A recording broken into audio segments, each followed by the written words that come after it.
fait l'appel.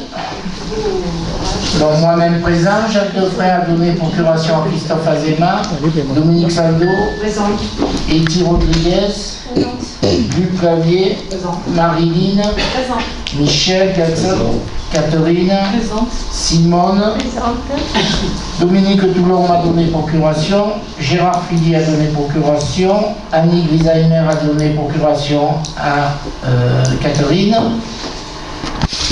Pascal Herbelin pour l'instant il n'est pas là, Christophe Azéma, Valérie, Charles pour l'instant il n'est pas là non plus, Paul Davin, Barbara, Éric Dary a donné procuration à Jean-François Verrier, Jean-François Verrier présent, Aurélie présente, Émilie Vernou a donné procuration à Aurélie, Audrey a donné procuration à Simone, Emmanuel, oui, présent, Nadia a donné procuration à Barbara, c'est ce qu'on a reçu aujourd'hui, hein, c'est ça? oui, ok.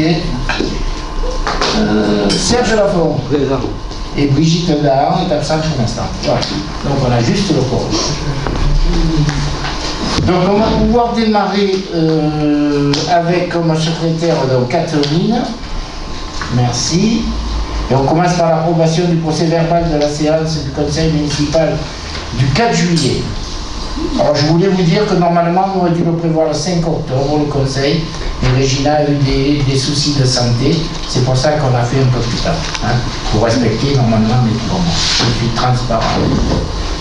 Alors, sur l'approbation du procès verbal, pas de remarques particulières, on passe au vote qui est pour unanimité, je vous remercie. Donc les décisions, vous avez pu les consulter, décision 2023 33, marché de maîtrise d'œuvre relative à la construction des vestiaires pour le complexe des Galeries-Garonne. Le 34, modification de la régie de recettes, droit de place. Le 35, régie des droits de place, modification des tarifs. Le 36, on annule et remplace la décision 35 sur les droits de place. Et le 37, remboursement anticipé, le petit emprunt qui restait 2000 € environ. Hein. Pas de remarques, on passe à l'ordre du jour. Je vous propose qu'on fasse une modification et qu'on aborde le point numéro 2 concernant la convention d'occupation précaire entre la commune et l'association tiers-lieu Le Foussin, parce que nous avons dans la salle la personne donc, qui va se présenter, pour ceux qui ne la connaissent pas, qui va s'occuper donc de cette association et de ce coworking et qui deviendra également, on dit déjà, un tiers-lieu. Donc je t'en prie, si tu veux venir, positionne-toi au milieu de la table là si tu veux, voilà. Alors, et c'est Christophe qui travaille en relation avec notre ami. c'est Jacques Defray qui pilotait. C'est Jacques Defray qui pilotait ce sujet, mais comme j'ai travaillé en particulier sur la convention et en son absence, donc c'est moi qui piloterai le sujet lors du conseil. Donc, monsieur le maire informe le conseil municipal que l'association tiers-lieu Le Foussin, représentée ici par monsieur Yann Foll, a sollicité la commune pour l'occupation à titre précaire et temporaire d'un local appartenant à la commune situé boulevard des Écoles pour la gestion et l'animation d'un lieu multifonctionnel, tiers-lieu, regroupant de nombreuses activités, dont principalement un espace de coworking destiné aux habitants, aux associations professionnelles de la commune, mais aussi des communes résidentes. Alors, la durée de la convention d'occupation précaire est fixée, comme c'est écrit dans la convention, à 36 mois. La mise à disposition gratuite de ce local est prévue pour 18 mois. Les 18 mois restants, la mise à disposition sera consentie moyennement à un prix mensuel de 500 €. Voilà, donc la convention d'occupation précaire qui est présentée au conseil municipal entrera en application à compter de sa signature. Donc, ce que je vous propose, c'est que M. Foll se présente et vous parle de son projet s'intégrant dans cette convention qu'on a rédigée ensemble. Alors, juste un petit complément sur cette convention. J'y ai participé essentiellement pour qu'elle soit en conformité avec toutes les conventions qui existent au niveau des associations qui ont entre guillemets une délégation de la commune, de la municipalité, et donc il y aura au niveau des statuts de cette association 3 élus de la municipalité au conseil d'administration pour surveiller l'évolution et la réalisation du projet de cette association sur le local concerné par cette convention. Voilà, je te laisse la parole. Merci, donc bonsoir à tous. Johan Foll, vous connaissez peut-être pas mon nom de famille, mais peut-être le nom de mes grands-parents, Paul et Marguerite Franc, sur le village qui était là avant. Et très rapidement, donc nous on a voulu reprendre globalement, et j'ai particulièrement voulu reprendre le projet de coworking à la base en l'enrichissant sur cette notion de tiers-lieu, et je pense que c'est surtout sur cette notion-là qu'on pourrait commencer justement à vous partager notre vision. Parce que ce tiers-lieu, donc certes l'activité principale sera le coworking, ça c'est sûr et certain, mais on va aller beaucoup plus loin sur la partie justement lien social et activité autour à la fois de l'initiation autour de l'environnement, des activités sociales. Par exemple, demain on fait une activité à la maison de retraite avec les jeunes du centre aéré, pour donner un exemple, et on est déjà en train de discuter avec le CCAS pour intégrer les ateliers informatiques en nos lieux, et même je les reprenne à titre gratuit dans un premier temps, le temps qu'on trouve une solution pérenne. Donc je vous donne juste ces 2 exemples pour vous montrer que oui, le coworking sera notre activité principale, mais en même temps, on va essayer d'enrichir cela tout simplement pour dynamiser les liens sociaux interprofessionnels, intergénérationnels, et que ça devienne un espace de partage, donc plutôt un café coworking qu'un bureau privatisé et privatisable, entre guillemets, pour simplement recréer du lien et avoir cette activité coworking et plus. Donc comme on le disait, on est sur un statut associatif avec la mairie qui fait donc partie du conseil d'administration. C'est déjà écrit dans nos statuts qui sont validés, qu'on a co-écrit aussi justement avec la mairie pour pouvoir avancer sereinement. Et globalement, voilà, nos axes principaux seront autour du numérique, de l'entrepreneuriat, de l'économie circulaire, du développement durable, pour simplement travailler ensemble avec les citoyens, les associations et les entrepreneurs, qu'on puisse les accompagner, les former et vivre ensemble justement dans cet espace pour faire grandir chacun des acteurs du village, globalement. Est-ce que, voilà, je pense que c'est la notion la plus importante pour nous, et voilà, sur le statut associatif, évidemment, pour s'inscrire dans le bien commun et avec la mairie qui valide ça avec nous. N'hésitez pas si vous avez des questions. Voilà, si vous avez 1 ou 2 questions, après ce que je vous proposerai, c'est d'aller rencontrer sur site notre coordonnateur et président de l'association. Voilà. Aurélie. Oui. Merci de me donner la parole. Donc, en fait, c'est une initiative que nous saluons, puisque elle faisait partie effectivement des choses qui nous tenaient à cœur. Donc, merci à Christophe, à Michel et puis à toute l'équipe municipale de l'avoir porté et mené jusqu'au bout. Alors, moi, j'ai une question concernant le modèle économique, parce qu'on sait que c'est un peu le point sensible de ces... en tout cas de ces tiers-lieux, surtout en milieu rural. Voilà. Est-ce que vous pouvez nous apporter des précisions sur la manière dont vous allez procéder pour finalement atteindre l'équilibre? C'est justement, on touche les 2 points intéressants. C'est d'une, on veut que le lieu soit accessible. Donc notre but, c'est pas d'être un coworking où on paye 30 € la journée, qui serait très rédhibitoire pour certaines personnes. Donc en termes d'espace, le lieu sera très accessible. Mais les revenus vont venir d'activités complémentaires, c'est-à-dire que le lieu nous permet la rencontre, l'estimation justement précise des besoins qui existent, et pour avoir après des accompagnements plus avancés, des formations plus avancées qui seront payantes pour ceux qui peuvent justement se le permettre, avec toujours un accent social pour quelques personnes qui ne pourraient pas y accéder. Mais le modèle économique est justement de trouver la balance autour de ces activités-là, à la fois dans ces activités justement de formation, d'événements, et aussi, donc on a déjà des liens avec la métropole, avec le département. On fait partie de la co-animation de Faire Tiers-Lieu en région sud, donc aussi qui arrive là. Donc on a tous ces réseaux-là. On a été mis en avant justement par ce réseau-là pour présenter à des DGS et autres. Donc on va jouer sur aussi ces expertises qu'on peut amener, et notamment par exemple dans le côté numérique, on peut aller très loin par rapport à ça. Dans le côté entrepreneuriat, on peut aller aussi beaucoup plus loin que simplement les ateliers d'initiation et de sensibilisation. Et c'est donc plus on va avancer, plus entre guillemets la gamme de prix augmentera. Ok. Y a-t-il d'autres observations? Vas-y, Emmanuel, mets le micro, s'il te plaît. On voulait savoir comment va s'articuler votre tiers-lieu avec les associations existantes sociales type CCAS, Bureau de l'Emploi, etc. Il me semble qu'il y a des choses qui sont communes dans votre programme. Et comment vont-elles s'intégrer ou s'associer à votre fonctionnement ou l'inverse? C'est exactement ce qu'on a commencé avec le CCAS. Nous, on a fait une réunion la semaine dernière justement pour comprendre un peu les activités de chacun, les besoins de chacun à l'heure actuelle. C'est pour ça que là, on mutualise par exemple les ateliers numériques. Pour avoir tout le public du CCAS, c'est peut-être d'autres publics qui peuvent venir. Et donc le but, c'est justement de faire ces liens entre associations. Ce qu'on ne veut absolument pas, c'est recréer quelque chose qui existe.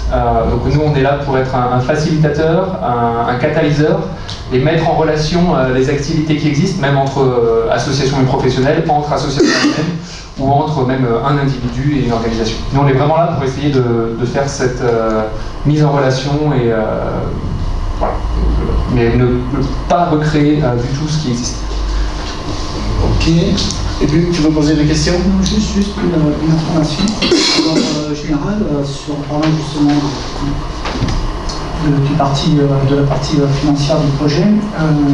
Il me semble que l'État reconduit des subventions d'aide au tiers-lieu l'année prochaine. Peut-être que pour aller voir de ce côté-là pour toucher quelques subventions étatiques. Après, je ne connais pas toutes les conditions d'accès, mais de ce que j'entends, on n'est pas loin du cadre. Parfait. Ouais, et pour donner juste un exemple,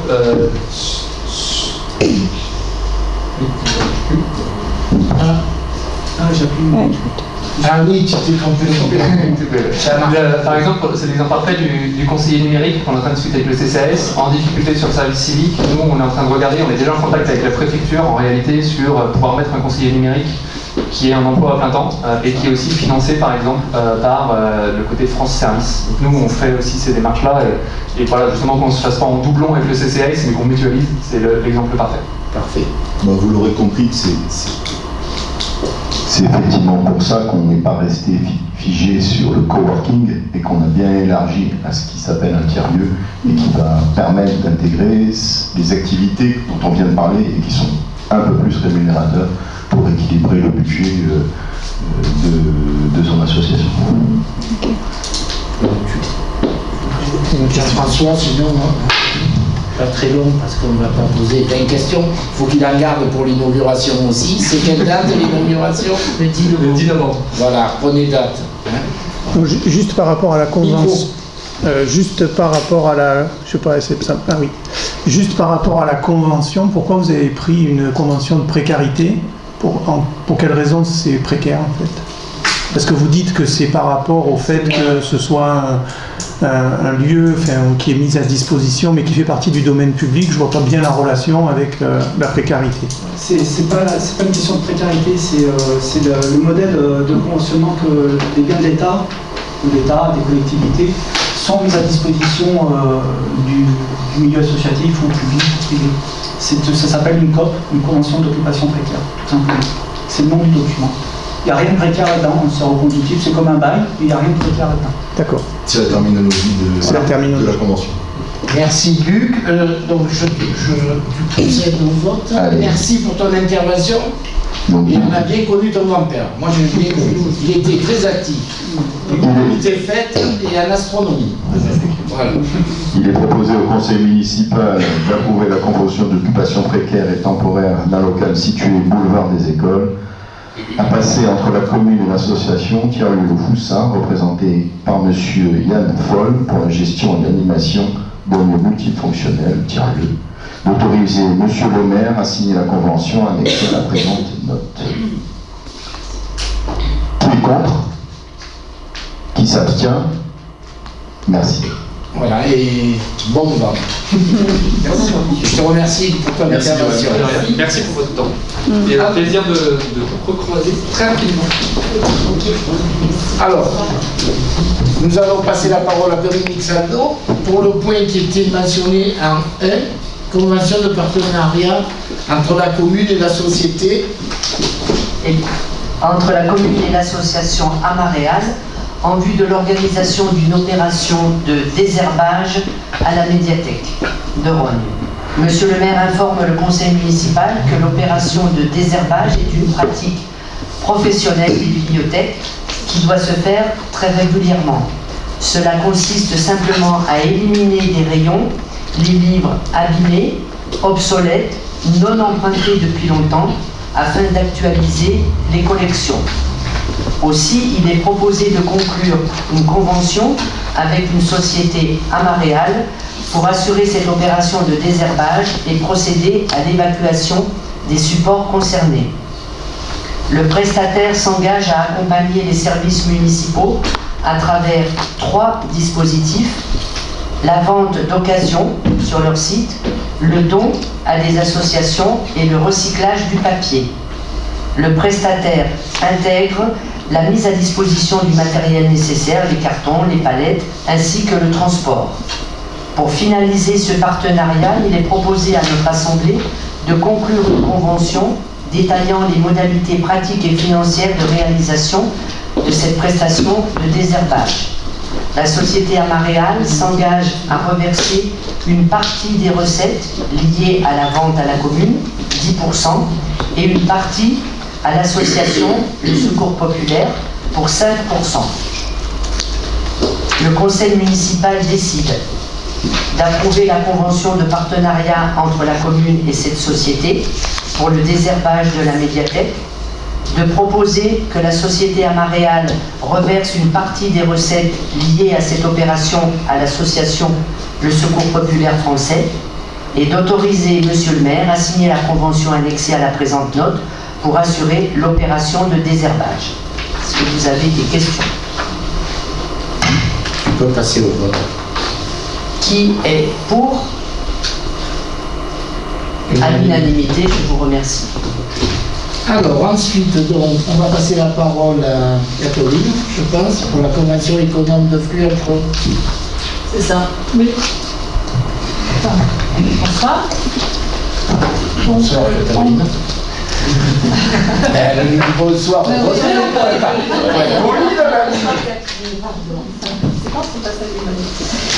Donc la convention économe de flux entre l'atelier de l'environnement CPIE du Pays d'Aix et la commune.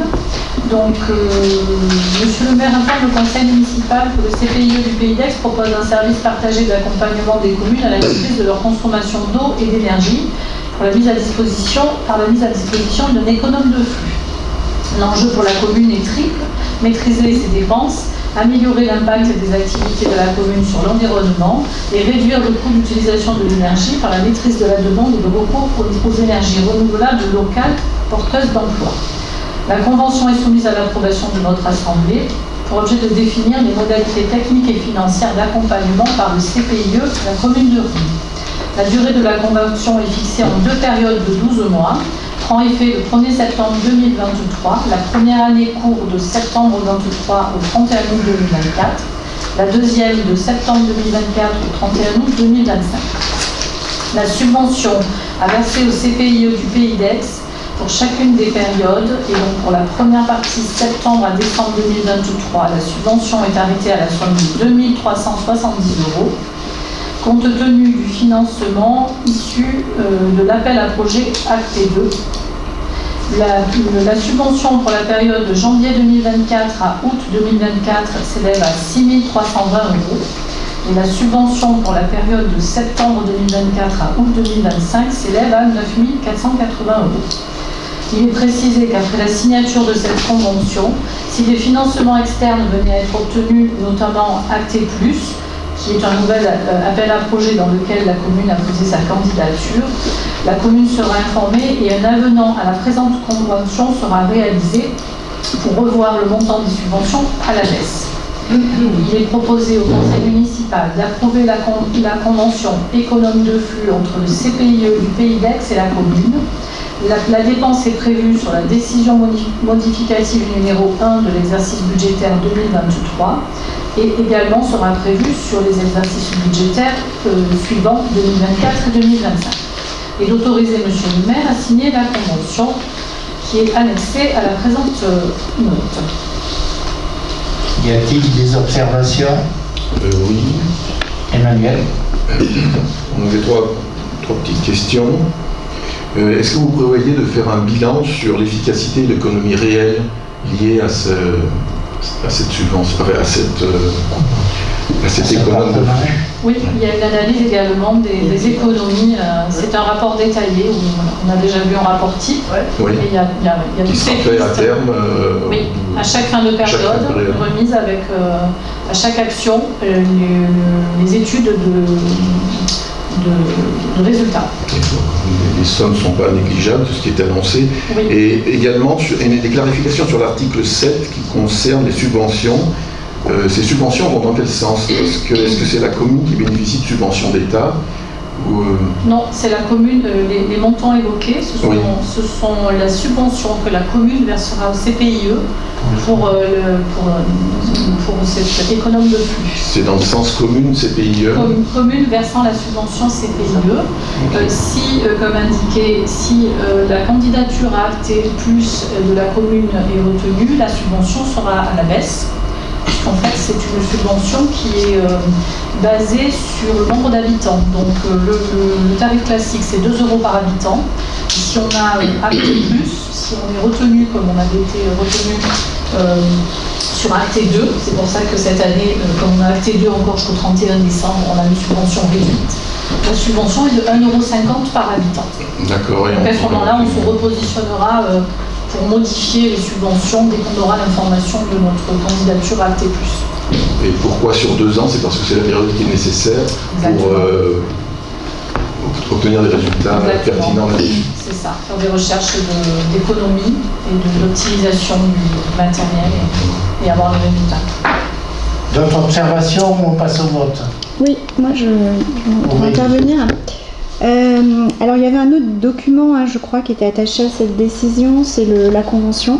Bon, j'arrive pas à l'ouvrir là, mais de mémoire, moi je la trouve un petit peu légère quand même.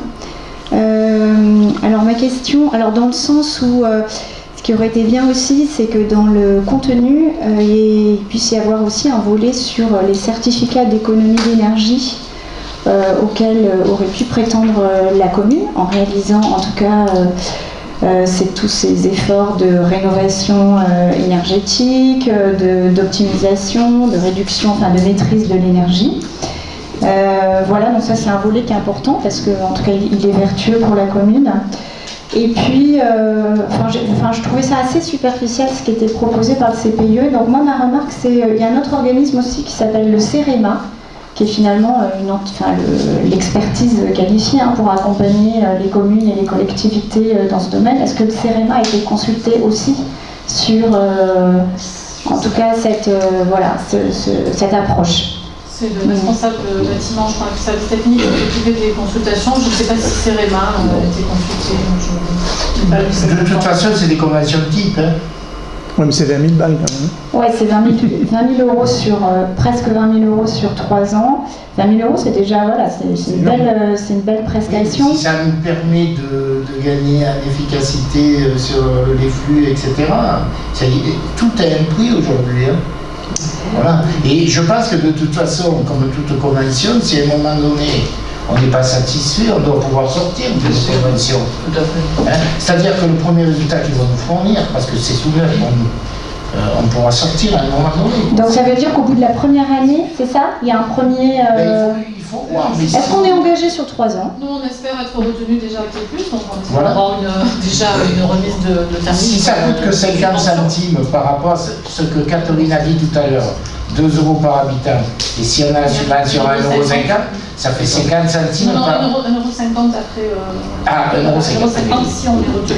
En fait, ce que je dis, c'est que je ne suis pas certaine que le CPIE, que je respecte pour d'autres missions, d'ailleurs, je le trouve très compétent pour d'autres missions, je ne suis pas sûre que ce soit pour le coup l'entité la plus qualifiée pour ce genre de démarche. Voilà. Eh bien, on va tester. Autre question? Mais oui, toujours dans la même lignée, en fait, on a déjà fait des partenariats avec eux dans le temps. On a eu aussi des diagnostics de bâtiments qui ont été effectués pour des sommes non négligeables. Donc je ne vois pas bien quel est l'intérêt de refaire encore ce genre de choses. On n'a aucun bilan de ce qui a été fait, comme l'a dit Emmanuel. On ne sait pas vers quoi on va tendre. Dans la décision modificative, vous nous parlez aussi d'une étude sur le gymnase qui est déjà prépayée ou quelque chose comme ça. Donc je ne vois pas bien l'intérêt de donner une telle somme d'argent. Quel va être le bénéfice? On n'a aucune visibilité sur ce qui a déjà été fait avec eux avant, puisque je pense qu'on a déjà eu des partenariats avec eux. Je n'avais pas signé avec eux depuis 2014, de mémoire. Bon, peut-être que je me trompe. En tout cas, on n'a pas signé, donc ne dis pas qu'on a signé. Non, mais on a déjà fait des études là-dessus avec la CPA à l'époque.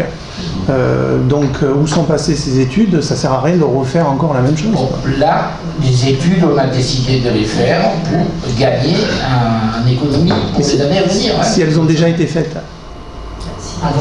Pour obtenir des subventions d'État, ils nous demandent systématiquement de faire l'analyse de l'existant. Donc l'analyse de l'existant, même s'il a été fait en 2012, quand il était... Non, ça n'a pas été fait en 2012. Ça a été fait il n'y a pas très longtemps. On va passer au vote. Tu passes au vote? Alors, qui est contre? Qui s'abstient? En fait, ouais, on s'abstient. On a trop 4 abstentions avec les 2 pouvoirs. Merci Catherine. Alors ensuite, donc on est à Michel. Donc on poursuit sur le terrain de récupérer le maximum de... Michel va tout vous dire. Tiens Michel. Il va où tu prends l'ordre, Valérie? Non. Allez. Convention relative à la mise en place d'une récupération de textiles, linge, de maison, chaussures, en point d'apport volontaire en vue de leur réutilisation et emploi sur la métropole Aix-Marseille-Provence, zone ASC. Monsieur le maire rappelle au conseil municipal la délibération numéro 2022-30 en date du 18 septembre 2022 portant approbation de la convention concernant la mise en place d'une récupération de textiles en point d'apport volontaire sur le territoire de la métropole. Comme précisé dans cette convention, l'opérateur, Société Provence TLC, complète sa proposition initiale sur les précisions relatives notamment aux conditions générales d'occupation du domaine public et aux conditions d'exécution dans l'intérêt du domaine occupé. Ainsi, la convention soumise à l'approbation du conseil municipal précise toutes les conditions relatives à l'exécution de la prestation de récupération en vue de la réutilisation ou du réemploi des textiles issus des ménages sur le territoire de la métropole en point d'apport volontaire fourni, installé et entretenu sur le domaine public par la personne morale Provence TLC dénommée occupant. Il convient d'annexer à la présente convention les emplacements de bandes textiles au nombre de 4 sur la commune de Rhône. Une cimetière, route d'Aix, une au parc des Grèves devant l'entrée sur la D15, une un peu plus loin, route départementale 15, côté Lorbesque, et au chemin des Infernais, route de Saint-Estève. Enfin, il convient de préciser que la redevance annuelle sur le domaine public est de 10 € en taxe par emplacement et par an et 15 € tonnes collectées sur emplacement. Il est proposé au conseil municipal d'approuver la convention entre la métropole, la commune de Rhône, gestionnaire du domaine public, et la société Provence TLC, occupant du domaine public, relative à la mise en place d'une récupération de textiles neufs, de maisons chaussures, en point d'apport volontaire en vue de leur réutilisation en réemploi sur la métropole Aix-Marseille-Provence sur les zones ASC. D'autoriser Monsieur le maire à signer la convention annexée à la présente loi. Merci Michel. Tu vas perdre la voix complètement. Tu me l'as transmise. Bon. Pas d'observation, je suppose. Si. Paul, micro. Oui, nous on voudrait savoir pourquoi on vote une nouvelle fois cette convention alors qu'on avait voté en délibération le 18 septembre 2022. On a rajouté quelque chose. Est-ce que c'est parce que c'est les points de collecte qui changent? Il y a une convention avec la société. Pardon, on l'avait annoncé. Provence spécialement, oui. C'est bon, d'accord. Ok, pas d'autres observations, on passe au vote. Qui est pour? Unanimité, je vous remercie et merci Michel. Donc je repasse la parole à Christophe maintenant pour ce que nous faisons chaque année, c'est-à-dire le complément des subventions versées aux associations par rapport aux engagements qu'ils ont pris. Alors pour mémoire, ces subventions sont des subventions conditionnelles, donc ça concerne essentiellement les associations sportives. Donc je vous rappelle pas, j'ai 3 exigences entre guillemets pour obtenir ces subventions complémentaires et voilà, je les attribue en fonction des réalisations des différentes associations. Alors vous avez la liste des associations et les montants concernés. Est-ce que vous avez des questions sur l'attribution de ces subventions complémentaires? Des observations? Non. On passe au vote alors. Bon, qui est contre? Abstention? L'unanimité, je vous remercie. Tu as battu les records. Et c'est vrai que l'année dernière, le débat avait duré très très longtemps, je me souviens. Catherine? C'est vrai? Non, je me souviens. Moi, je me souviens pas. Pas sur les subventions. Pour les subventions, ça avait duré. Oui. Oui, je me rappelle très bien. Alors, nous allons parler de finances. Hein. Et bien entendu, comme chaque année, donc il y a des décisions modificatives par rapport à l'établissement du budget que nous avons fait. Donc Hélène, Régina et Catherine ont travaillé sur ces modifications, comme va vous demander de voter ce soir pour terminer l'exercice, comme nous le demande la trésorerie générale d'Aix-en-Provence. Je te passe la parole. Oui, merci. Donc, monsieur, oui, là ça va peut-être un peu petit. Ouais, Le maire informe le conseil municipal qu'il convient de prendre la première décision modificative de crédit sur le budget primitif 2023. La section de fonctionnement s'équilibre, la décision modificative de la section de fonctionnement s'équilibre en recettes et en dépenses à 120 150 €. Et la décision modificative sur la section d'investissement s'équilibre à 225 724 €. Donc en section de fonctionnement, c'est peut-être un peu petit là, non? Ouais. Voilà. Donc en section de fonctionnement, au niveau des recettes, sur le chapitre 73 impôts et taxes, pour 68 050 €, nous retrouvons la dotation de solidarité communautaire pour 40 910 € et un surplus au niveau des droits de mutation de 27 140 €. Sur le chapitre 75, autres produits de gestion courante, 52 100 €. Il s'agit donc de l'assurance suite aux dégâts occasionnés au foyer du 13e âge, ou du 3e âge, pardon. Donc voilà pour la partie recettes. Au niveau des dépenses, donc au niveau des charges générales, il y a 162 537 € avec une répartition sur le poste eau à hauteur de 4 957 €. Également une augmentation budgétaire pour l'électricité et le gaz pour 50 280 €. L'article 611 en augmentation de 72 100 €, donc 52 100 € pour la remise en état du foyer 3e âge et 20 000 € qui ont été positionnés en prévision d'éventuelle augmentation du tarif restauration scolaire.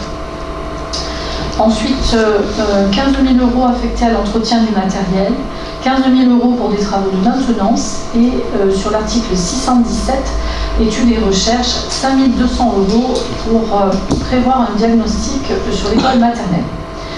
Le chapitre 012, les charges de personnel, pour 30 000 €, Donc essentiellement des rémunérations de non-titulaires pour 28 800 €, pour du remplacement d'agents absents et également un renfort sur les écoles au niveau de la sécurité pour les problèmes d'intrusion.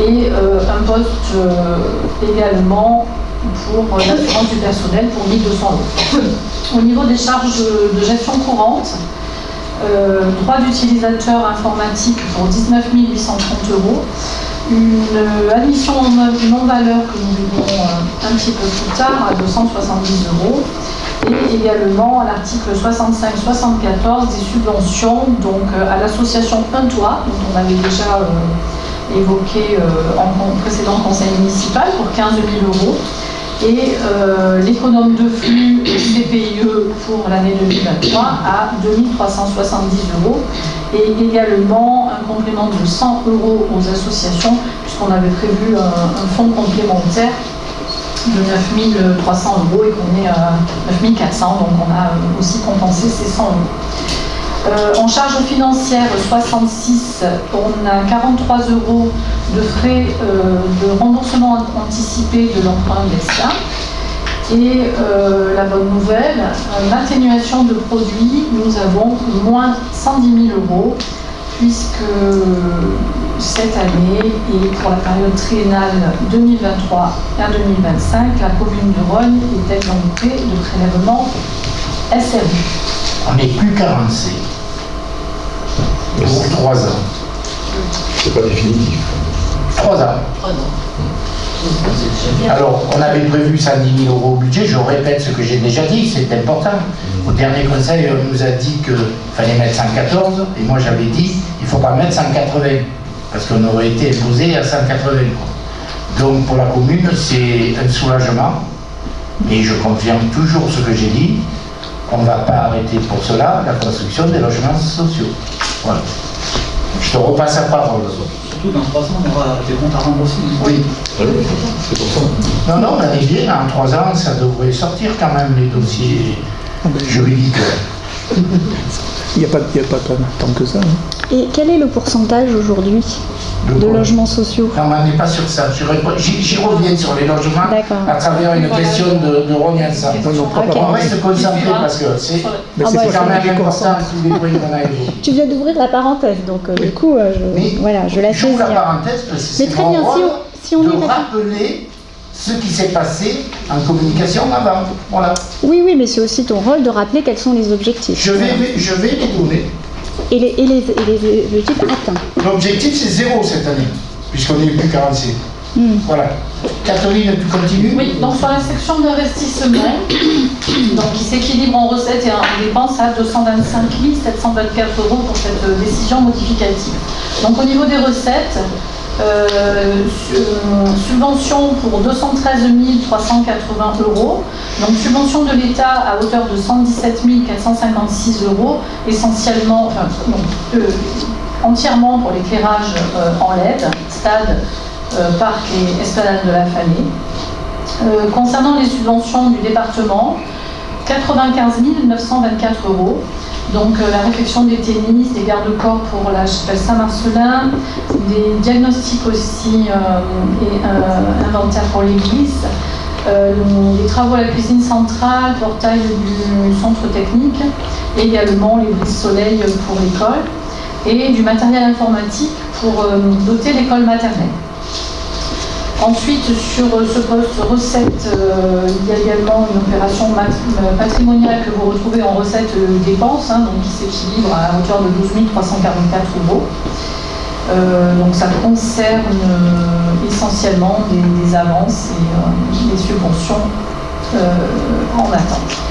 Ensuite, dans les dépenses, donc au niveau des dépenses d'immobilisation, à hauteur de 206 195 €, on retrouve de l'éclairage public pour 40 000 €, voirie et aménagement pour 68 985 € avec un poste principal augmenté, c'est pour les travaux pour le cimetière à hauteur de 50 000 €. des travaux concernant la fibre au parc des Garrigues et dans les écoles, et divers équipements pour 13 180 euros.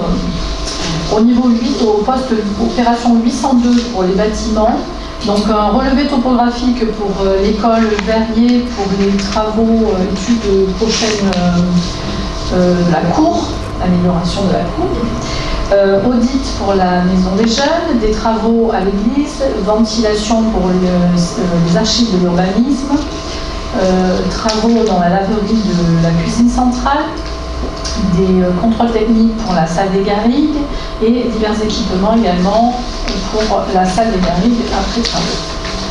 L'équipement des services, opération 805, donc ça va être des équipements pour le meilleur fonctionnement de la Wi-Fi dans toutes les classes des écoles primaires et maternelles, et également un complément d'équipement pour la cuisine du foyer du 3e âge. Donc tous ces travaux équipements des services pour 20 700 euros. Et pour le parc informatique, 804, 5 500 euros concerne le logiciel Arpège dédié à la gestion scolaire.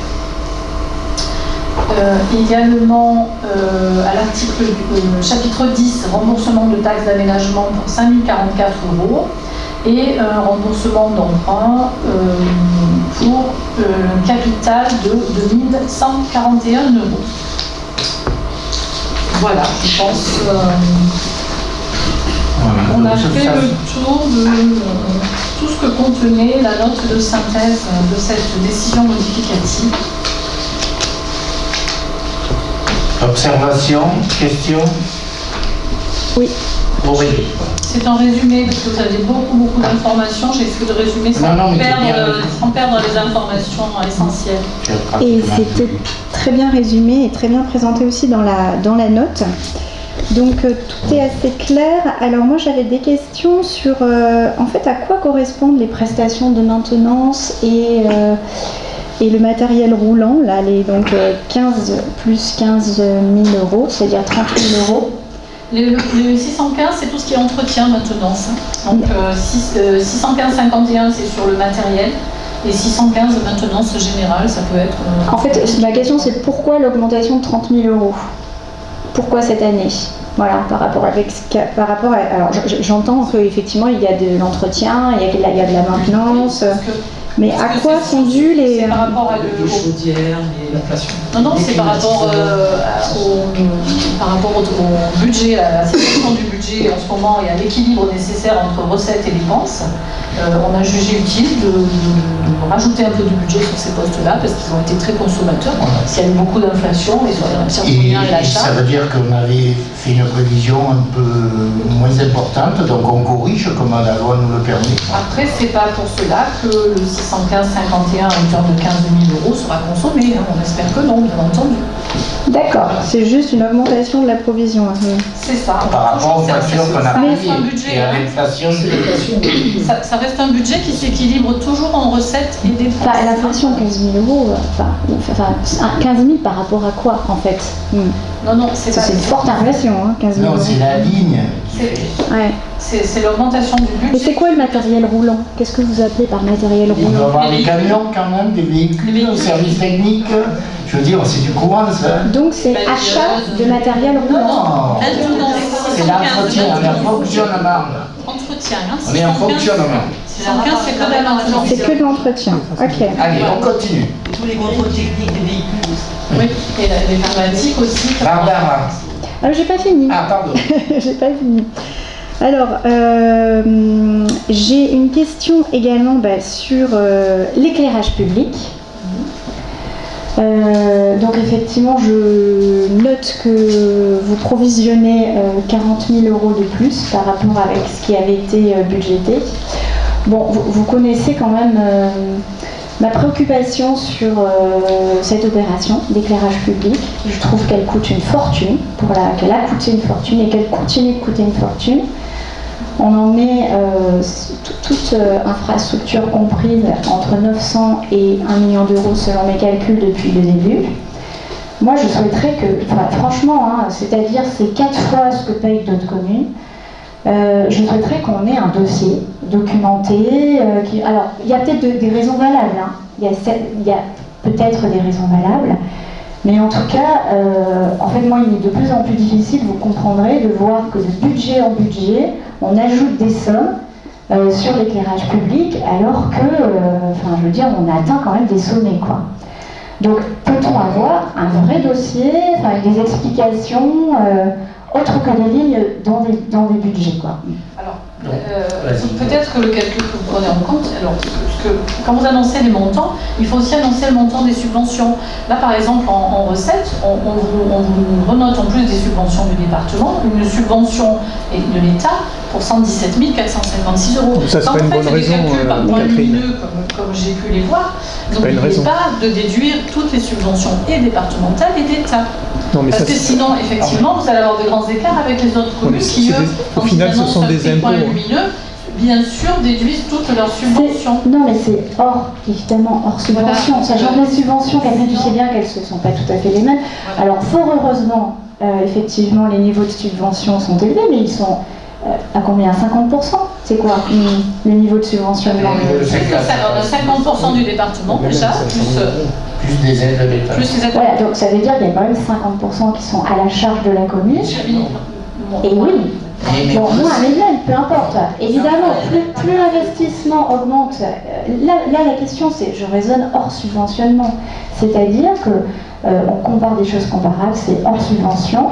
Je vous dis, je ne comprends pas pourquoi on en est à ce niveau-là. Dans les 42 000 €, il y a aussi inclus les travaux de réparation parce qu'il y a eu des sinistres sur certains matériels. Voilà, lampadaires, vous les avez certainement vus. Ensuite, nous, on a opté aussi, Michel vous l'expliquera peut-être mieux que moi, sur un système piloté. C'est pas simplement du remplacement d'ampoules en LED, mais il y a aussi du pilotage, c'est-à-dire qu'on peut réduire l'intensité lumineuse.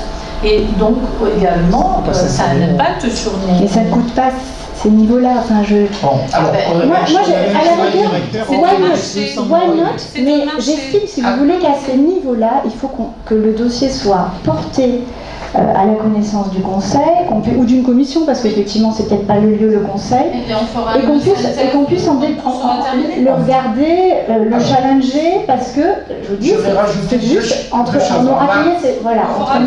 et 1 million, et je comprends pas pourquoi, voilà.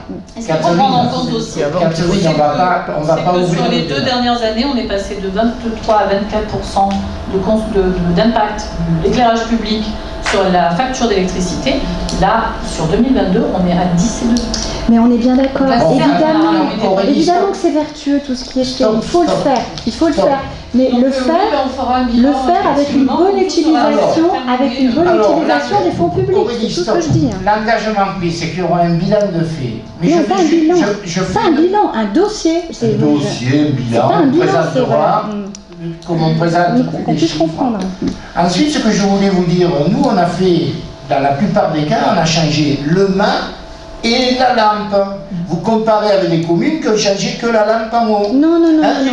Donc on ferme la parenthèse. Non. Voilà, c'est bon. Ça n'était malheureusement pas possible. Barbara, je te passe la parole. Oui, merci. Alors, comme à chaque fois qu'il est question de chiffres et de données chiffrées et de budget, on réitère forcément notre demande de création d'une commission finance qui nous aurait permis de mieux comprendre les différents points de la note de synthèse qui sont pour le moins indigestes. On avait une petite question qu'on a relevée en page 2 et qui était expliquée là sur les charges de personnel et entre autres par rapport au risque sécurité-intrusion.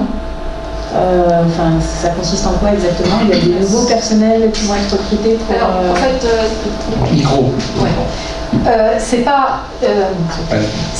peut-être un peu compliqué à expliquer, si vous voulez, c'est au niveau du fonctionnement des écoles, on a droit qu'à une seule entrée et une seule sortie, ok? Donc, le problème, c'est que avant, il y avait, surtout pendant le temps de pandémie, par exemple à l'école maternelle, il y avait une seule entrée, bien sûr, mais il y avait 2 sorties. La sortie pour les enfants qui sortaient à 16h30 et une sortie, quand on faisait le tour, pour aller chercher les enfants qui restaient avec les ATSEM jusqu'à 18h15, 18h30. Or, c'est totalement interdit. On a fait une visite avec le policier. De toute manière, Lynn me l'avait bien rabâché. On ne pouvait plus avoir ces deux sorties. Il fallait qu'il y ait une seule entrée et sortie. Alors, je ne sais pas si vous voyez le schéma de l'école maternelle, mais le problème, c'est que les ATSEM étaient en haut, là où il y avait la deuxième sortie qu'on a condamnée pour avoir une seule sortie, ce qui fait que c'était difficile pour elle d'ouvrir d'en haut la porte d'en bas avec des gens qui ne voyaient pas bien sur le tableau et avec des parents qui en fait pouvaient rentrer et se balader dans toute l'école. Voilà. Donc il a fallu au moins dédoubler. Hein. Bon, je pense que dans le personnel en plus qu'on a aussi recruté pour l'école maternelle, ça n'a rien à voir avec l'intrusion, mais ça fait partie des dépenses de personnel. Nous avons été de toute manière obligés de recruter quelqu'un pour le temps cantine parce que nous avons une petite handicapée qui vient de rentrer à la maternelle et qui a une notification de, je ne sais plus comment on les appelle, d'auxiliaire de vie. Voilà. Donc pour ces deux raisons, donc, dédoublement forcément alors on a trouvé une autre solution là d'ailleurs, on va en discuter avec le policier pour éviter effectivement de dédoubler le personnel des ATSEM pour qu'il y ait quelqu'un qui soit en bas pour ouvrir la porte pendant qu'il y en a. Voilà, c'est vraiment compliqué avec le schéma. Donc c'est en réflexion et là je pense qu'on a peut-être trouvé une solution. Bon, après, Barbara, il faut relativiser. 30 000 sur le montant global de la ligne charge du personnel, ça représente rien. Non, mais c'est pour ça que je parle de la petite fille qui arrive à l'école maternelle et qui nécessite, c'est la mairie sur le temps mairie. Oui, c'est la sécurité aussi. Sur le temps mairie, c'est-à-dire le temps cantine, on est obligé d'engager quelqu'un. Voilà. Et sur la charge de personnel, on avait il y a 2 millions. Moi, je ne comprends pas bien tes explications, parce qu'avant, il n'y avait qu'une entrée et qu'une sortie à la maternelle. Non. Ah bah si. Non. Ah, moi, je l'ai compris. Pendant le Covid, non. Moi, depuis que je suis là, non. Pendant le Covid, non. Ah allez, non, mais pas on ferme la parenthèse. Ah bah non, mais là, je n'ai pas compris du tout. Donc... Barbara, tu as une autre question? Non. Y a-t-il d'autres questions? Jean-François, micro. Oui, il me semble avoir lu qu'il y avait des soucis de fissures sur des piliers. Est-ce que vous pouvez en parler, peut-être? Qu'est-ce qui se passe? Il y a des piliers qui ont été faits. À la maternelle, c'est ça? Au niveau du jaune. Au niveau de la dilatation, on a un pilier qui prend les deux parties d'une casquette qui fissure. C'est une question de toute façon au niveau des études et de réalisation. Bon, on verra si ça se reproduit de toute façon. Non, mais si ça se reproduit, on pourra faire peut-être jouer, s'il y a trop de sécheresse, l'état de catastrophe naturelle. Et la fissure là, qui était au niveau de l'entrée de l'ancienne maternelle, ça a été réparé, ça, de toute façon. Ça n'a pas bougé depuis. Ça ne bouge pas. Ça ne bouge pas. Okay. Juste un dernier point par rapport à l'éclairage public, parce que bon, l'argument qui est de dire le passage en LED, la possibilité de diminuer l'intensité, etc. Juste que je rappelais qu'il y avait eu un schéma directeur qui avait été fait en 2016 qui prévoyait 200 000 € d'investissement pour le même gain avec un passage en LED. Et les possibilités... Sur la première tranche, on a non, sur les 400 points. 320 000 €, Jean-François. Sur la première tranche, dont 160 000. Non, mais parce que vous avez tout changé, effectivement. Non, dans le contrat de plan du département, il y avait une ligne 320 000 €, revois les conseils précédents, tu verras. On ferme la parenthèse sur le schéma direct. On a changé du matériel. Oui, voilà. On aurait pu faire pour beaucoup moins cher. Fais passer au vote, Catherine, s'il te plaît. C'est juste ça que je voulais dire. Fais passer. Donc il est proposé au Conseil municipal d'adopter la décision modificative de crédit numéro 1 sur l'exercice budgétaire 2023.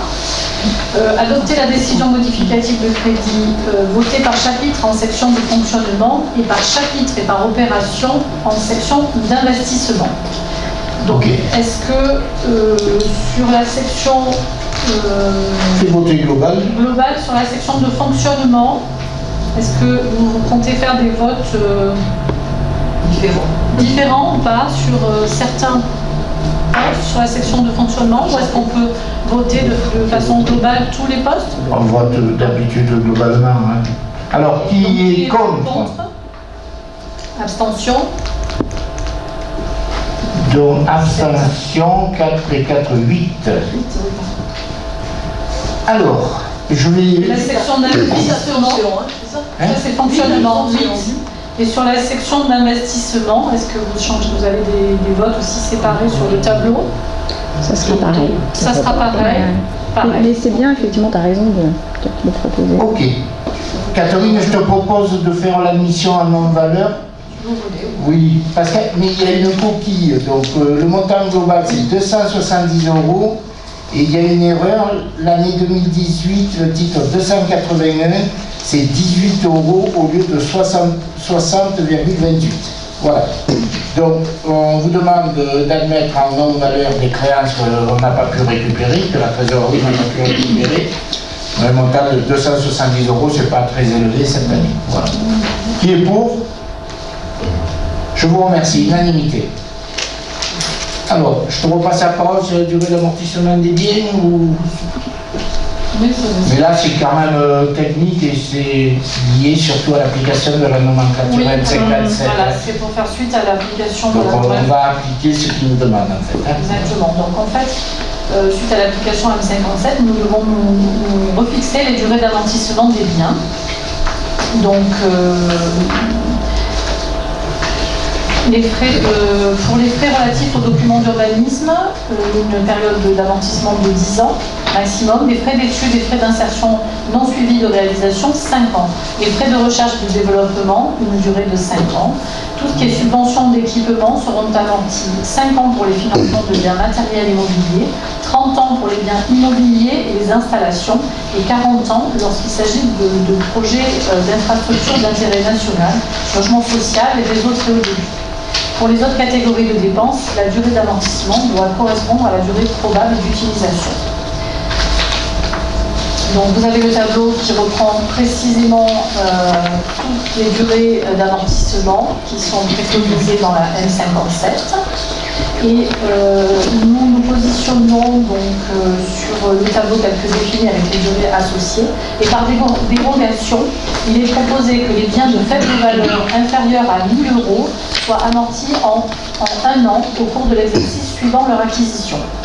Ces biens seront sortis de l'actif et de l'inventaire comptable de leur donateur dès qu'ils ont été intégralement amortis, c'est-à-dire au 31 décembre de l'année qui suit l'année d'acquisition. Donc voilà, est-ce que vous avez des questions On a repris les recommandations de la trésorerie générale par rapport à la nouvelle version M57. Pas d'observation, on passe au vote. Qui est pour? Unanimité, je vous remercie. Catherine encore. Tu as bien fait de rentrer le congé. Oui. Donc c'est la clette, hein, cette fois. Oui, donc nous devons approuver le rapport de la clette, rapport qui était donc joint à votre convocation. Le rapport portant sur l'évaluation des charges transférées entre les communes membres au titre des transferts et restitutions de compétences. Donc, en application des dispositions de la loi 2022-217 du 21 février 2022 relative à la loi 3DS, et en particulier son article 181, la répartition des compétences entre la métropole et ses communes a été modifiée. Donc, la commission locale d'évaluation des charges transférées, la CLET, constituée entre la métropole et ses communes membres, a transmis les rapports d'évaluation nette des charges transférées au titre de l'exercice des compétences concernées par ces modifications. Donc, en fait, pour la commune de Rhodes précisément, ça concerne 2 compétences, DECI, et vous avez dû retrouver dans le tableau le montant du transfert de compétences concernant la commune de Rhodes, et également parc et aire de stationnement. Ce sont les 2 compétences pour lesquelles on a l'institution de la métropole. Puisqu'on récupère la compétence d'année 2. Voilà. Donc, à défaut de l'approbation dans les délais selon les conditions de majorité précitées des rapports d'évaluation, il reviendra en application du Code général des impôts représentant de l'État dans le département de constater par arrêté le coût net des charges transférées en lieu et place des conseils municipaux des communes membres. Donc une fois adoptés par la majorité qualifiée des conseils municipaux, les montants figurant dans ces rapports seront pris en compte par le Conseil de la métropole pour déterminer le montant définitif de l'attribution de compensation pour chacune des communes au titre de l'exercice 2023. Donc, on nous demande d'adopter les rapports de la commission locale d'évaluation des charges transférées de la CLET, suivant le rapport qui nous a été annexé. Observation. Vous avez des questions? On passe au vote. Oui, moi j'ai juste une question. Est-ce que vous avez compris comment avaient été calibrées les charges de compensation? Oui. Quelle est la méthode de calcul? Alors par exemple, un stationnement, c'est... voilà. En fait, c'était une évaluation qui avait été faite en 2018 au moment de la transmission à la métropole de ses compétences. Ils sont repartis sur les mêmes montants sur la totalité des charges transférées. Il n'y a aucune modification. Sur ces deux domaines, il n'y a pas d'impact fort. Suivant les changements, il y a des changements forts pour ceux qui ont laissé la voirie à la métropole, par exemple. Voilà. D'accord. Donc on passe au vote, merci. De toute façon, c'est pas... Et pour l'unanimité, je vous remercie. Je voulais remercier Catherine, Régina et Hélène de nouveau parce que vous voyez que c'est pas simple, hein, les budgets communaux. Hein. Pour ceux qui connaissent les budgets entreprises, c'est vraiment quelque chose de différent. Hein. Donc on va passer la parole à Luc. Bonsoir. Bonsoir, Luc. C'est bon, tu as testé. Donc une petite point de situation sur l'opération façade au niveau de la commune. Donc, depuis le 1er janvier 2019, il y a une opération de façade qui a été lancée auprès des autres communes pour pouvoir subventionner à hauteur de 70% les demandeurs. Donc cette aide s'inscrit dans un cadre réglementaire. Je tiens à le rappeler à nos différents administrés. Et il est défini par le conseil architectural et d'urbanisme. On se fait appuyer par le CAUE et un conseil en architecture pour pouvoir retrouver un peu le côté original des façades de la commune. Alors, ces aides peuvent représenter pour un particulier un minimum de 50% des travaux. Donc ces travaux sont naturellement estimés également au vu des entreprises que l'administré peut choisir et au vu de l'approche de l'architecte. Donc ça peut aller de 200 € jusqu'à 300 € de réfection de ma façade par mètre carré selon la complexité des travaux qui sont à réaliser, parce que fois il y a des corniches ou des motifs, voire des volets aussi qui sont intégrés dans les façades. Donc le 15 septembre 2022, la commune de Rosne a approuvé son adhésion à ce dispositif départemental d'aide à la rénovation des façades de centre-ville. Depuis 2023, M. le maire a été saisi pour un ravalement de 6 nouveaux immeubles, soit 19 demandes à ce jour.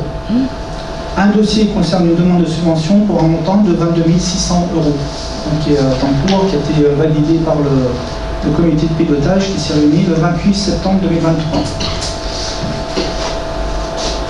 Le versement des subventions par la commune est subordonné au contrôle des travaux par l'équipe opérationnelle compétente. Ça veut dire quoi? C'est-à-dire qu'une fois que les entreprises, pendant tout le long des travaux, l'architecte du CAE et le pôle urbanisme suivent ces travaux, pas qu'il y ait de malfaçon, surtout.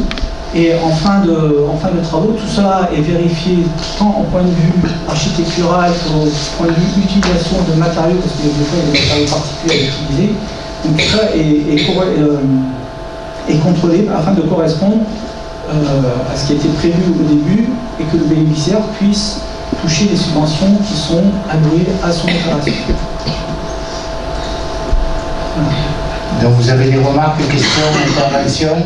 Donc c'est le deuxième que nous présentons en conseil. Donc je remercie la CAUE et l'urbanisme Daniel pour le travail que ça représente. Et merci Luc pour ta présentation. On passe au vote qui est pour unanimité, je vous remercie. Donc nous avons terminé les 10 points à l'ordre du jour. Il nous reste des questions. Alors, là je suis embêté si je procède par ordre d'arrivée. Tout capote, hein. Je réponds à aucune question. 19h24 et 20h, je ne sais pas combien, 21. Donc, mais quand même, je vais répondre. Donc, on commence par Rognes ensemble. Il y a 3 questions.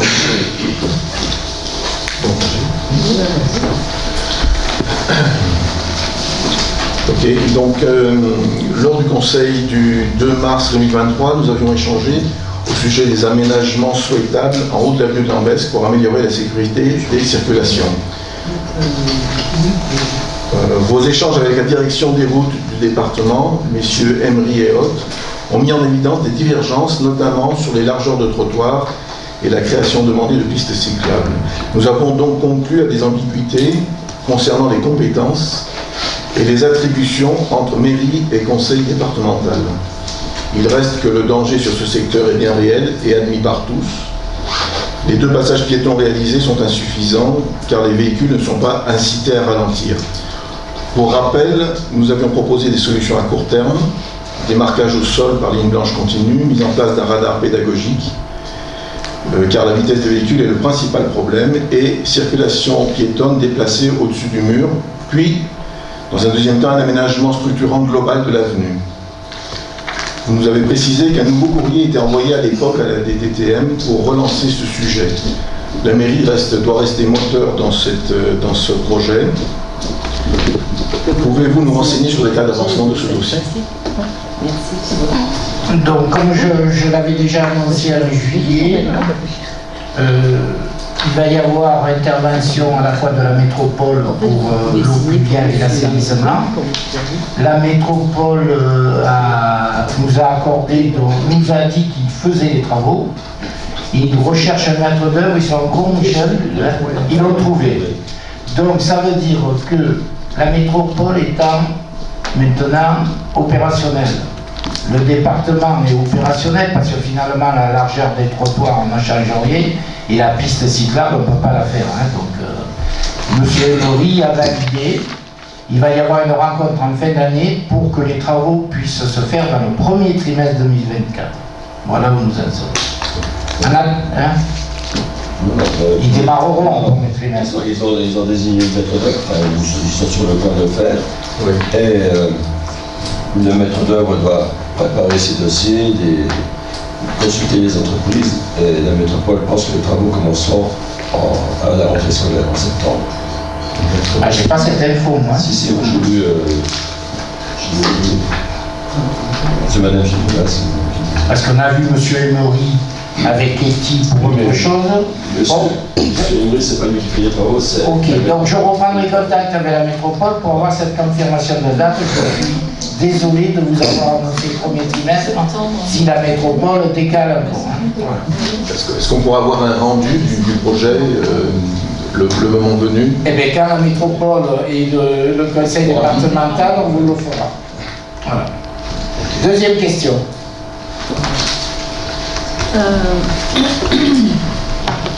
Alors, lors du conseil municipal du 6 avril dernier, nous avions évoqué la taxe d'habitation sur les logements vacants, la THLV, qui peut être instaurée dans toutes les communes où la taxe sur les logements vacants, TLV, n'est pas appliquée. Cette taxe est due par les propriétaires qui possèdent un logement vacant à usage d'habitation, inoccupé et non meublé depuis plus de 2 ans consécutifs au 1er janvier de l'année d'imposition. Elle permettrait d'inciter à la location, financer la création de logements neufs, générer un apport financier plus important pour la commune. Au vu des difficultés d'accès au logement sur notre commune, quelle est aujourd'hui la position de la mairie sur ce point? Alors, Emmanuel avait posé la question, je vous avais dit qu'a priori on n'appliquerait pas, on ne va pas l'appliquer. Il y avait une demande qui aurait pu être faite cet automne, c'est ce qu'on avait dit. Oui. Mais si on s'est rendu compte, Madame Aguier a recherché un petit peu tout ce qui se passe, et on s'est aperçu dans un site officiel que seuls les logements habitables, c'est-à-dire clos, couverts et pourvus des éléments de confort minimum, entrent dans le champ applicatif du dispositif. Ne sont donc pas assujettis les logements qui ne peuvent être rendus habitables qu'au prix de travaux importants. Et suite à ça, pour les premières communes qui ont voté, ils n'ont que des réclamations. d'administré qui dit moi je ne vais pas faire 100 000 euros de travaux pour ma maison. Voilà. Donc moi je reste sur un positionnement qui est clair à mon esprit, c'est qu'aujourd'hui, depuis la disparition de la taxe d'habitation, il n'y a que les propriétaires qui payent une taxe foncière. Cette taxe foncière, en 2 ans, l'État l'a augmenté de 7% une année et de 4% une autre année. Moi, je ne veux pas que les propriétaires de Rognes continuent de payer des taxes annexes.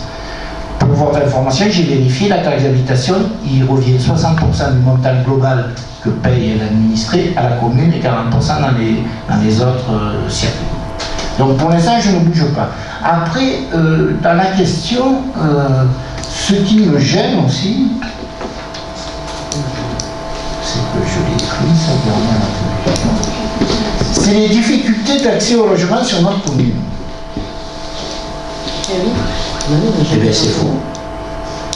C'est faux, on a vu, comme je vous dis toujours, une 50aine de demandeurs de logement social. Là, on a eu la possibilité d'attribuer un logement. On a sélectionné par priorité 4 personnes qui ont refusé.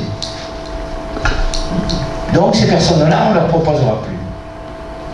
Ces personnes, ça fait 6-7 ans qu'ils sont demandeurs de logements sociaux, ils refusent des logements à Versailles. La construction de Versailles est récente quand même.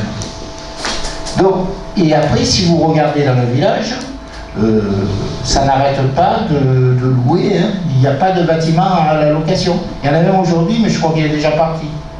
80 mètres carrés, je crois, 800 euros, un truc comme ça. En ce qui concerne les projets en cours, on va résoudre les problèmes des 50 demandeurs d'emploi.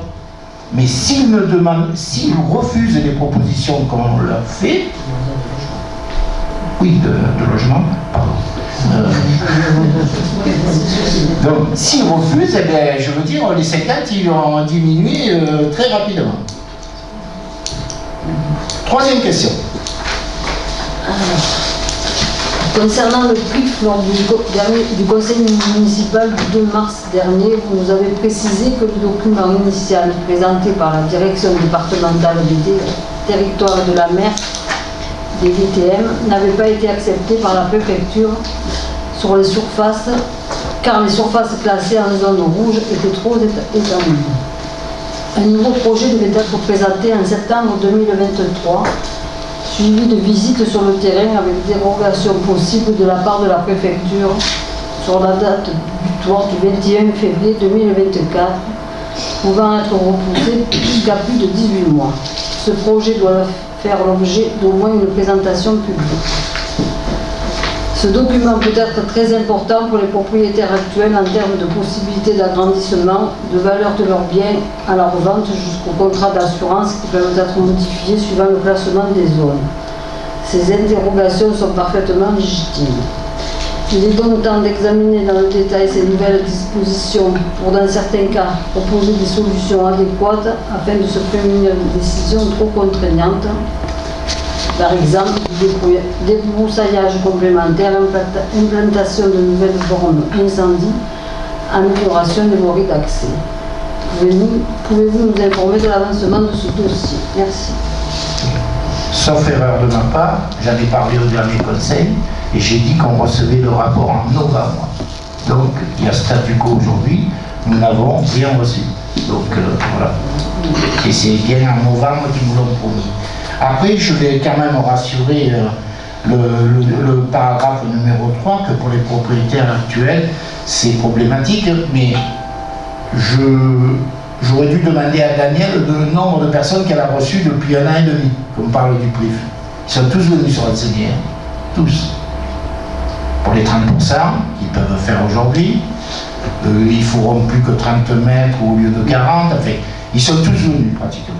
Ceux qui sont vraiment intéressés. Et Daniel, encore une fois, a été là, et malgré le volume important de dossiers qu'on avait, mais les gens sont partis rassurés. Rassurés. Et vous verrez, les gens seront rassurés quand on aura le rapport définitif. Mais pour l'instant, je n'ai pas le rapport définitif. On passe aux questions de Unipourognes.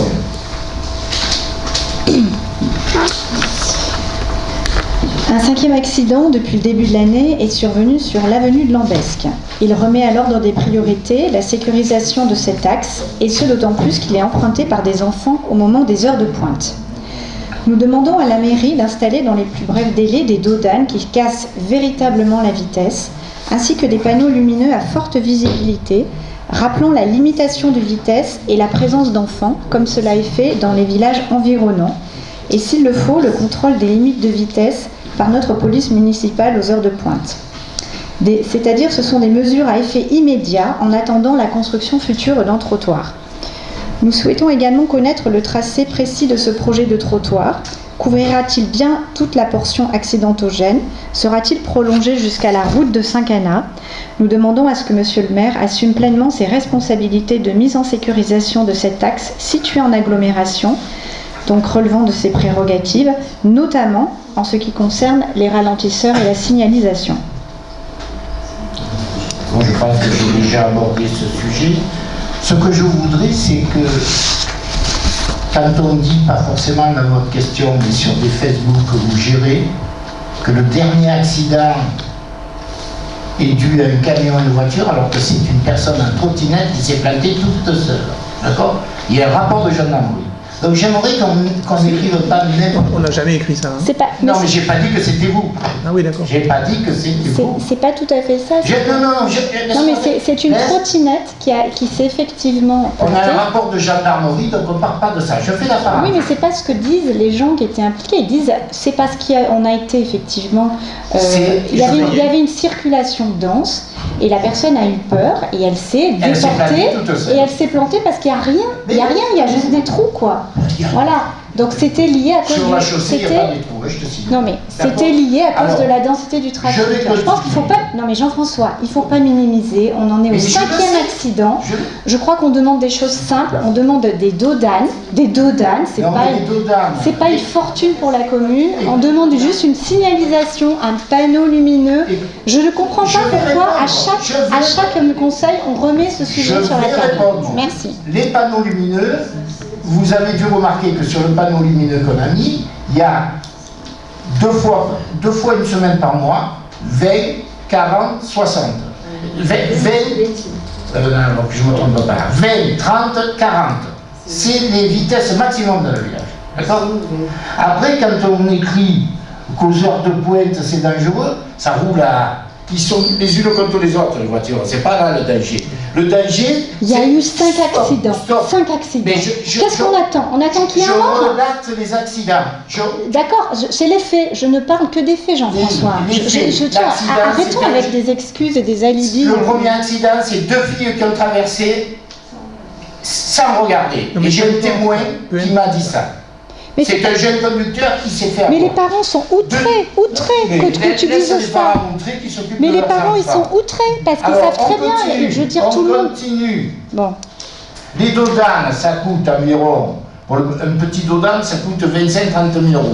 Je ne vais pas faire des dos d'âne s'il y a les travaux. Par contre, le fait que les travaux, s'ils sont vraiment décalés en septembre, on verra si on peut faire des mesures transitoires. Mais on ne fera pas de dos d'âne, hein. Je vous le dis, on ne fera pas de dos d'âne. Pourquoi?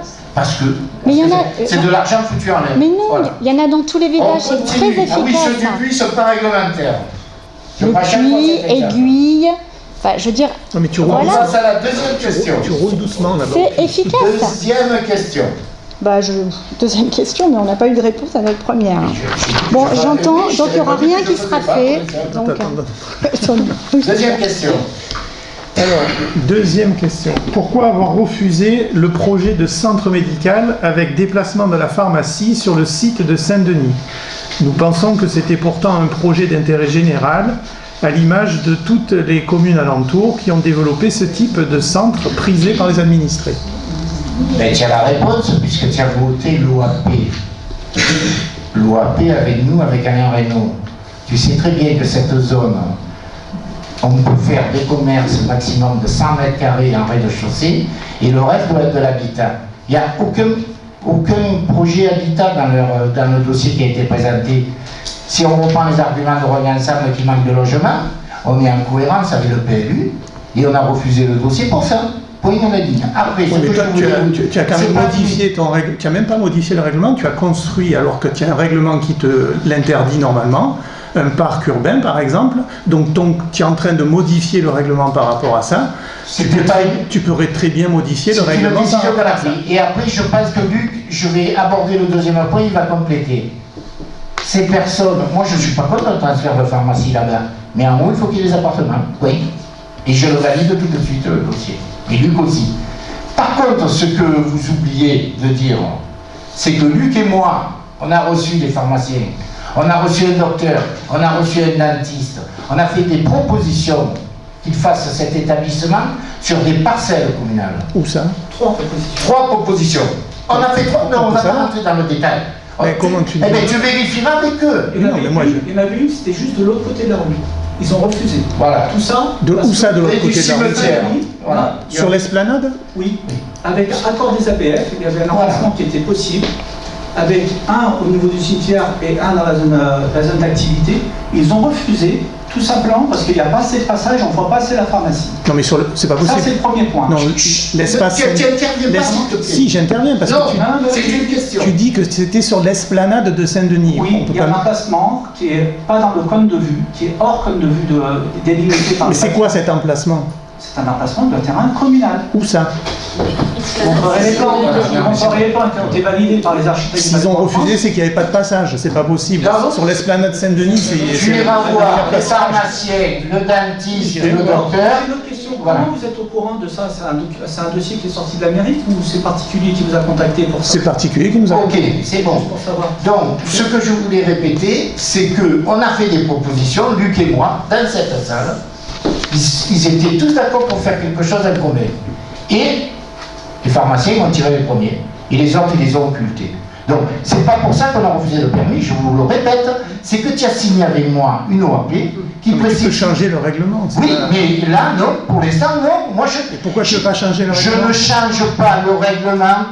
Parce qu'il y a le PLUI qui est en cours. Mais justement, c'était l'occasion de le changer. Non, mais c'était l'occasion d'en discuter et de faire des changements. Non, là, attends, je répète ce que je dis. Il n'y a eu aucune discussion sur ce PLUI, aucune façon de le modifier. Bon, donc, Jean-François, attends, laisse-moi finir. Moi, je ne raisonne pas individuellement sur un projet d'une personne. Mais ça, c'est un projet. Moi, je respecte ce qu'on a voté. D'accord? Et c'est terminé la discussion. Tu le respectes pas? Oui, je le respecte. Non, parce qu'au parc, en bas, tu ne l'as pas respecté. On continue. Troisième, tu veux rajouter un truc? Je vais juste rajouter 2-3 points. Oui, mais après, on continue. Je pose juste une question. Est-ce que le premier qui vient, qui veut vendre son terrain, quel que soit l'emplacement pour un projet communal, on devrait l'accepter? Non, on a un règlement et on respecte son... Et montrez l'exemple. Vous faites vous-même le contraire de ce que vous êtes en train de dire sur le parc urbain. Monsieur Verrier, je suis en train de parler. Donc, les terrains, il y a plein de gens qui veulent vendre leur terrain aussi également, qui aimeraient bien, pour des raisons communales, les vendre. Ils ne peuvent pas, donc c'est comme ça, on ne changera pas pour une seule personne. Mais vous changez quand ça vous arrange. Ça, c'est le premier point. Le deuxième point, il faut savoir quand même que ce terrain qui était destiné, donc, souvent l'Europé, à faire du logement avec la possibilité de faire des surfaces commerciales dessous, les différents acheteurs étaient informés qu'il n'était pas possible de faire ce qu'ils voulaient sur place, qu'on les a reçus. Ça, c'est le... Luc, on peut changer le règlement. Ça, c'est le... Non, mais je ne change pas la carte. On ne change pas la carte. On a bien compris que vous ne vouliez pas le changer. Alors ça... Et que vous l'avez changé pour vous. Non, c'est pas qu'on ne veut pas le faire, on a fait des propositions, on a fait 3 propositions. Non, mais peu importe. Avant qu'ils achètent le terrain, alors je termine de parler, s'il te plaît, je vais y arriver. Avant qu'ils achètent le terrain, ils le savaient très bien. C'est pas qu'on est opposé, parce qu'on a fait des propositions pour pouvoir respecter nos engagements, ce qui était en introduction du conseil municipal, c'était des logements sociaux, pour pouvoir sortir de la carte. Vous ne le respectez pas vous-même. Avec la construction du parc. Donc vous montrez le contre-exemple. Je termine quand même pour l'achat de ce terrain. Il faut savoir que les pharmaciens ont acheté le terrain avec une société écran. Pour pas qu'on puisse mettre un droit de préemption dessus. Ça, il faut le savoir. Ça, on a les documents si vous voulez. Mais vous êtes bien fait avoir en tout cas. Ah oui, mais ils ont bien joué. Je reconnais, ils ont bien joué. Non, mais c'est vous qui n'avez pas respecté les délais. Vous êtes fait avoir pour 2 jours de délai. Monsieur Verrier, il y aura un 4e recours. Parce qu'ils vont faire un recours. D'accord. Ça, moi, j'en sais rien. Donc, arrête d'accompagner les recours moralement. Les gens de droit, ils doivent être dans tous les recours, monsieur Verrier. Il est dans tous les recours. Moi, je n'ai jamais été dans un seul recours, contrairement à toi, M. Corneau. Toi, tu as été celui qui a fait les recours pour Pied-Fouquet. Que les gens le sachent. Allez, moi, j'ai jamais fait des recours contre la mairie. Hein. Je rajouterais en toute honnêteté, l'autre maison médicale n'était pas au courant du projet. Quand même. Ouais. Allez, troisième question. Alors, troisième question. Troisième question. Alors, je pense que pour éviter tout ça, nous souhaiterions obtenir une présentation détaillée du projet de construction prévu à la place des Jardins, derrière le lavoir de la Fontvieille. Nous proposons, on va dire ça comme ça, à ce qu'un projet urbain partenarial soit mis en place. C'est un dispositif qui permet de faire supporter par les promoteurs une partie du financement des équipements publics, comme la sortie de la route vers la route départementale, comme de l'éclairage public, comme des parkings, etc., afin d'alléger ainsi les investissements communaux. Plus largement, nous pensons nécessaire de constituer sur la commune une zone de projet urbain partenarial afin d'engager tous les promoteurs dans une démarche de contribution au financement des équipements publics. Voilà, parce que tout alors, ça la coûte. réponse est brève. Le dossier est en instruction, je ne peux pas en parler, c'est la loi. Je ne peux pas en parler. Je ne peux pas. Tant qu'il n'est pas validé, je ne peux pas en parler. Publiquement. Non, je ne peux pas en parler. Si. Par contre, nous avons négocié des places de parking. Voilà. Donc tu en parles. Je dis que ça, je dis rien d'autre. On ne me reproche pas de rien négocier. En fait, on peut Quatrième question. Non, juste pour ma gouverne, on ne peut pas en parler en commission, c'est pas possible, hein, parce que c'est un projet futur. Non. Ça veut dire qu'il faut attendre que tout soit décidé. C'est pour ça que la question de tout à l'heure, c'est comment vous avez eu l'information. Si c'est le prétendant qui donne l'information, c'est un autre sujet. Là, oui, c'est ça. C'est ce qu'on appelle un peu le secret d'instruction. Mais c'est normal que le conseil municipal soit informé de tous les projets d'aménagement futurs. Parce que le projet, il peut être déposé comme hectare, le dernier de Versailles. Ils l'ont déposé d'une façon, et compte tenu qu'il y avait la canalisation du canal de Provence, ils ont dû le redéposer. Donc c'est pour ça qu'il faut toujours attendre que le dossier soit validé. Et après, il y a la période de recours, la période de consultation. Vous le verrez, ne vous inquiétez pas. Oui, ça, le dossier est validé, c'est là où il faut faire appel. Voilà. Tant qu'il n'est pas validé. Non, mais vous y avez accès quand même au dossier. Mais c'est les instructeurs qui ont accès. Lui et Daniel. Voilà. Je comprends totalement la question. Tant que le projet n'est pas bouclé, comme n'importe quel projet, comment on peut discuter sur quelque chose qui est tangible? Et en réunion, vous en parlez jamais. Quatrième question, s'il vous plaît. Quatrième question. Non, mais juste, est-ce que vous pourriez répondre sur le plan. Mais j'ai répondu. Non, le projet urbain partenarial. Et il faut négocier coup par coup. Au coup par coup. Non, on peut le faire à l'échelle de la Je le fais au coup par coup. Mais non. Mais ce serait mieux. Bon. En fait, je pense que ce serait mieux. Je le fais au coup par coup. Hein? D'accord, merci Luc. Voilà. Non mais je pense que, tu es d'accord Luc, ça mérite d'être étudié, une zone globale. Je pense que ce serait mieux pour tous les en fait, la mairie, il gagnerait. Les cas sont complètement différents entre l'immeuble Cogedim là-haut et la propriété de Monet dans le centre village est complètement différent. Juste pour info, comme dit M. le maire, dans toute négociation, il y a forcément, on relève les curseurs de places de parking parce que c'est un souci sur moi. Voilà. Et soyons honnêtes, le promoteur peut refuser, il est de droit. Donc c'est pourquoi on fait ça cas par cas, parce que suivant le promoteur qui est en face, suivant le projet, suivant les efforts architecturaux en espace vert, le promoteur, il travaille le projet. C'est pour ça qu'on ne peut pas dévoiler avant, on travaille ces projets au fur et à mesure pour les objectifs du village. On sait qu'on a un problème de place de parking, donc ça fait partie des objectifs qu'on fixe aux promoteurs. Et en général, si tu regardes les derniers projets du village, ils sont tous, en termes de place, supérieurs à la réglementation. En termes d'espace vert, supérieurs à la réglementation. Et il n'y a que comme ça qu'on a. Après, il y a tout le reste. Quatrième question, s'il te plaît. Il y a tout le reste. Il y a aussi les voies, les desserts. Quatrième question, s'il te plaît. Tu vas la lire? Vas-y. Alors, comment expliquez-vous que priorité soit donnée à la réfection complète de certains chemins alors que d'autres sont simplement rapiécés? Quelques exemples. Une partie du chemin de Gamaton goudronné entièrement alors qu'elle ne dessert qu'une ou deux habitations. Le chemin de la Coulade refait à grands frais par la commune alors qu'il devait être, a priori, pris en charge par le promoteur de Pied-Fouquet. contraste vraiment avec les rafistolages des chemins de la Beaume et de Valcro, par exemple? Alors la réponse, elle est très simple. Le 13 juin, il y a eu des pluies exceptionnelles. Et ce que tu appelles rafistolage, pour Valcro, ça a coûté 57 000 euros. Pour le fond du Vabre, ça a coûté 71 000 euros. Ça ne serait passé. Mais pourquoi vous l'avez fait, le fond du Vabre? Parce que les gens ne pouvaient plus passer. Ah non, pardon, le fond du Vabre, oui, excusez-moi. Oui, non, pardon. C'était tout défoncé. Valcro, le goudron, il s'est soulevé. Il fallait bien qu'on repasse. Excuse-moi. Donc ne compare pas des choses qui ne sont pas comparables, s'il te plaît. Mais la coulade, par exemple. Combien ça a coûté, la coulade? La coulade, je ne l'ai pas, parce que c'était un exercice précédent. Par contre, Gamaton, tu étais avec moi quand on a fait les 100 mètres qui manquaient. Ah non, moi, je n'ai jamais été au courant. Oui.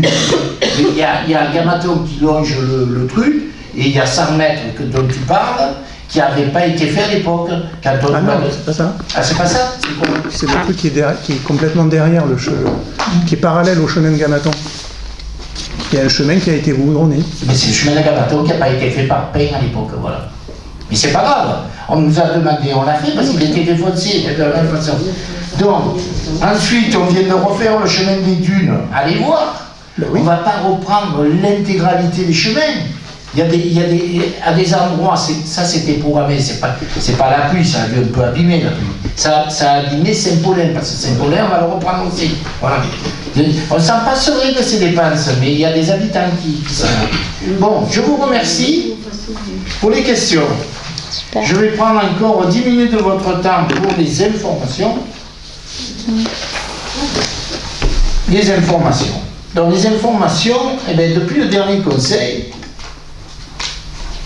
hormis l'avenue de Lambex, il n'y a que des plus. Que des trucs positifs. Pour la commune. Pour la commune, je parle. La pénalité des logements sociaux qu'on ne payera plus. Dans les carrières, ça a bien marché cet été. La rentrée scolaire, hormis le problème des bus de la métropole, aucun problème. La famille, tout le monde devient satisfait. Tout le monde devient satisfait. Maintenant, je le vois de mes yeux, puisque je mène ma petite fille. Mais ça commence à respecter le nombre des pots minutes, etc., etc. Et ça fonctionne. Et quelle critique on a eu sur ce truc? Le parc de Versailles. Regardez les Facebook si vous voulez. Regardez les gens. Même cet après-midi qu'il a fait soleil à 15h, je suis passé. Non, il y avait au moins 10 familles, il y avait au moins 30 jeunes. Et je vous passe tout ce qui s'est passé ce week-end. Et j'ai demandé par Facebook, Intramuros, tout ça, de nous faire des suggestions. Donc j'en profite pour remercier Eti et Michel qui ont accompagné ce projet. Il reste encore des trucs à fignoler. Mais c'est plus que positif. Et on a reçu un prix. Et on a reçu un prix du conseil départemental. Le thème du conseil départemental, c'était lutter contre le dérèglement climatique et s'adapter au changement. Eh bien, on va recevoir un prix grâce à ce travail qui a été proposé. Et je remercie Marie-Pierre, elle ne regarde pas le conseil, mais vous lui retransmettez mes remerciements. Ensuite, qu'est-ce qui s'est passé à Rhône? 4 commerces supplémentaires. C'est pas gros ça? Bon, je suis opposé aux grandes surfaces sur Rhône depuis le début. Mais c'est sur les 4 qui viennent de se créer, s'il y avait une grande surface, ils n'auraient jamais été créés, certaines. Voilà. Octobre Rose, Annie qui n'est pas là, ça a été un succès. Je remercie bien entendu CCAS, Annick et tous les bénévoles et élus. Et je remercie aussi Suzy et Sandrine pour la vente aux enchères de l'hostellerie qui a rapporté 4 000 euros. D'accord? Donc le village y vit à Rhône. Et j'ai pas eu un coup de fil désagréable pendant 3 mois. Elle est pas belle la vie? Ensuite, dans les projets, on a acté le coworking tiers-lieu ce soir. La salle de la Belle Époque, après les incidents, vient d'être relivrée à la Belle Époque depuis la semaine dernière. On étudie l'aménagement dans le même esprit que le stade de la cour de l'école avec le CAUE. Il va avoir le premier rendu des élèves là. Ensuite, je voulais juste vous préciser que sur Pied-Fouquet, il reste 2 lots à vendre, que Hectare a démarré la commercialisation des lots, et que Next City, il n'y a pas eu de recours. On respire. On respire, il n'y a pas eu de recours, ça fait du bien, comme j'ai écrit. Donc ils vont démarrer les travaux en descendant à Versailles. Je voulais vous préciser aussi que EPF PACA va construire 9 logements sociaux et 14 dans le cadre du BRS sur le terrain Lormand qui est en contrebas de l'ancien stade. Non, du parc de Versailles, pardon. La mauvaise nouvelle de fin d'année, vous écoutez la mauvaise nouvelle de fin d'année, c'est que les communes vont devoir payer leurs déchets. Oui, tu l'avais déjà dit. Oui, mais ça y est, c'est officiel et ça va être officialisé d'ici la fin d'année, ainsi que les commerçants et les artisans. Donc les commerçants et artisans ont reçu une communication, ils doivent faire le détail de ce qu'ils jettent pour voir à peu près quelle redevance ils auront. Ensuite, on recrute pour le recensement de l'année prochaine. Donc si vous avez des personnes intéressées, il faut qu'ils se rapprochent de Daniel.